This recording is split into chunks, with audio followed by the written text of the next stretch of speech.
Ever wondered what would happen if two of the most terrifying forces in the Warhammer 40,000 universe clashed in an all-out war? Today, we re-diving deep into a galaxy-shattering scenario. A full-scale Tyranid invasion against a completely reawakened and fully organized Necron Empire.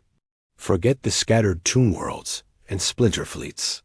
We're talking about the Silent King Sharek, leading every phalanx, every cryptek, and every Tan shard against the full, terrifying might of the hive mind. This isn't just a battle.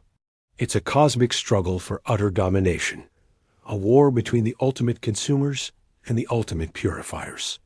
Let's set the stage. On one side, we have the Tyranids. They are not a race in the traditional sense. They are a singular, ravenous entity, a superorganism driven by a single, insatiable hunger. The hive mind directs trillions of bioforms, from the smallest ripper swarms to the colossal hierophants, all with one goal: to consume every scrap of biomass in the galaxy and move on. They are the great devourer, the ultimate biological plague. Their strategy is simple and horrifyingly effective. Overwhelm, consume, adapt, repeat. They learn from every defeat, evolving new monstrosities to counter any defense. Their numbers are, for all practical purposes, infinite. On the other side, we have the Necrons, but not as you usually see them. Imagine every tomb world, from the greatest dynasties to the most forgotten outposts, all awakened. The Silent King has returned, his command protocols reactivated across the entire Necron network. Under his unified command, the Necron legions are no longer fragmented factions pursuing petty goals. They are a single, cold, and calculating machine of war, 60 million years old. Their technology is so advanced, it borders on magic. Living metal bodies that self-repair, Gauss weapons that strip targets atom by atom, and mastery over space, time, and reality itself. Their goal? To restore their ancient empire and impose a silent, sterile order upon a chaotic galaxy. So the first tendrils of the Tyranid Hive Fleet, let's call it Hive Fleet Tiamat Prime, reach the galactic rim and head straight for what they perceive as a biomass-rich region. But their psychic senses are met with a deafening void. This region is the heart of the reawakened Saudic dynasty, under the command of Imatek the Stormlord, now taking direct orders from the Silent King. The initial Tyranid swarms expect fleshy resistance. Instead, they find entire worlds made of cold, unfeeling metal. The first clash is a rude awakening for the hive mind. The endless waves of Hormagaunts and Termagants charge across metallic plains, their scything talons scraping uselessly against necrodermis. The Necron warriors, silent and implacable, simply stand their ground. Green arcs of Gauss energy erupt, and entire ranks of Tyranids don't just die. They cease to exist, their constituent atoms unraveled layer by layer. There is no blood, no flesh, no biomass for the Tyranids to reclaim from their fallen. Every loss is a net deficit for the Hive Fleet. The hive mind is a quick learner, though. It adapts.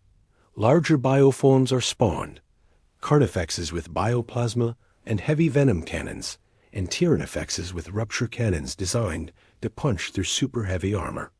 The sky darkens as gargoyles and harpies blot out the suns. The Tyranids shift from a ground assault to a combined arms strategy, trying to find any weakness in the Necron phalanx. But the Necrons have an answer for everything. Canoptic wraiths phase through solid matter, their claws tearing apart monstrous creatures from the inside.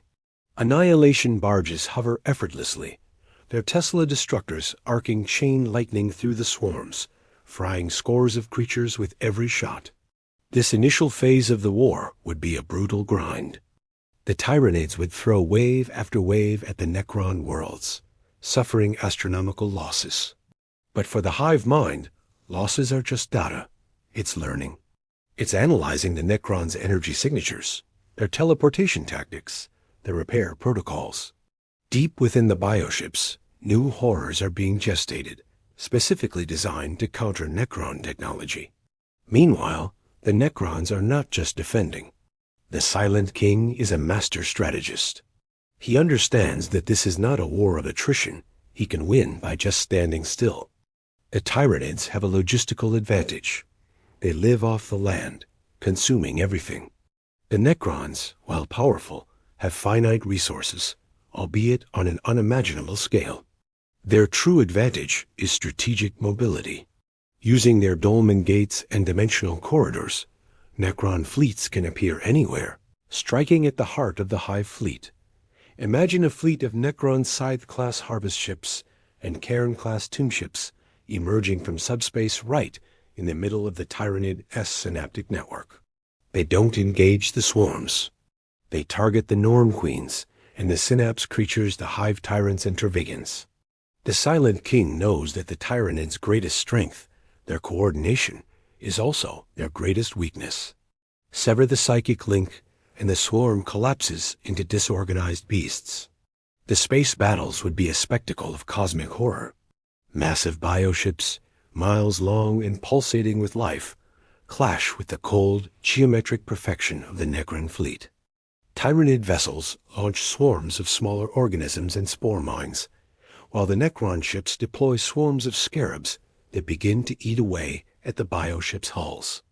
The Necrons would use their Sepulchre-class vessels to project fields of absolute despair, a technological form of terror that even the hive mind would struggle to process. But the hive mind adapts again. It creates specialized synapse creatures, neurothropes and zoanthropes, with amplified psychic abilities. Their purpose? To fight the Necrons on a different battlefield, the psychic one. They would attempt to overload the Necron command protocols, to scream into the void and disrupt the Silent King's control. But the Necrons are masters of this too. The Silent King himself is surrounded by Triarch Praetorians and the Can Shard, known as the Deceiver. They could create psychic null zones, black holes of thought where the hive mind's influence simply vanishes. This brings us to the war's turning point. The Tyranids, realizing they cannot win a conventional war or a psychic war, resort to their ultimate weapon, planetary consumption. They begin to target not the Necron tomb worlds themselves, but any remaining life-bearing worlds within Necron territory. They start eating entire planets, not for the biomass, but to deny the Necrons any potential strategic assets and to grow their own numbers exponentially. A single lush world can spawn a new fleet. The Necrons cannot allow this. Their ancient mission was to shepherd the lesser races, to eventually reverse the biotransference. While that goal might have shifted, the idea of another species consuming the entire galaxy is anathema to their sense of order. So, Sharek unleashes his own ultimate weapons. He activates the world engines.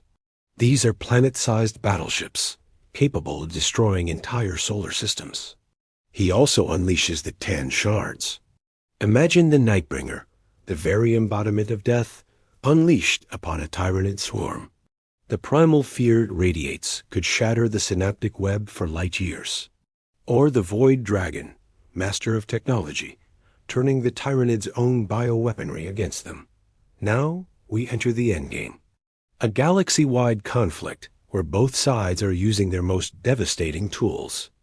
The Tyranids have created biotitans capable of withstanding Gauss fire and have seeded planets with genestealers that can infiltrate even a Necron tomb complex, seeking out the slumbering nobles. The Necrons have activated the Celestial Orrery, a perfect map of the galaxy that can extinguish stars with a flick of a switch, starving the Hive Fleet by destroying entire systems. So, who wins? It's incredibly close, but I believe the Necrons have the ultimate edge. The reason is simple. You cannot eat a machine. The Tyranid's entire biological imperative is based on consumption and adaptation. Against the Necrons, every victory costs them more biomass than they can possibly gain. The Necrons, on the other hand, don't need to eat, they don't need to sleep, and their dead get back up. Their reanimation protocols mean that even a shattered Necron warrior can be teleported back to the tomb for repairs and return to the fight. For the Tyranids, every loss is permanent. The hive mind is a genius at biological warfare, but it's fighting an enemy that has transcended biology entirely. The Silent King is playing a different game. He's not trying to kill every single Tyranid. He's trying to dismantle the machine. By using the celestial orrery to create a firebreak of dead star systems, he can cut the Hive Fleet off from fresh biomass, starving it. By targeting Synapse creatures with precision strikes, he can cripple its command structure. In the final desperate moments, the hive mind would likely consolidate all its remaining power into one colossal push, creating a psychic scream so powerful it could crack planets. But the Necrons, under the Silent King's unified will, would weather it. They would use their pylons, the same technology that holds back the Eye of Terror, to create a massive null field, silencing the hive mind across entire sectors. The war would end not with a bang, but with a slow, grinding halt. The Tyranid swarms, cut off from the hive mind and starving, would devolve into feral creatures, eventually being mopped up by the tireless Necron legions. The galaxy would be saved from the great Devourer, but the cost would be immense. Countless worlds would be rendered sterile, and the Necrons, now fully awakened and united, would be the undisputed masters of a silent, orderly galaxy. It's a chilling victory, one that exchanges a ravenous predator for a cold, eternal tyrant. The galaxy's fate would be sealed, just under a different master. What do you think? Could the hive mind find a way to consume living metal? Or is the Silent King's victory inevitable? Let me know your thoughts down in the comments. Thanks for watching, and if you enjoyed this cosmic what if, be sure to like and subscribe for more deep dives into the 40K universe. We'll see you in the next one.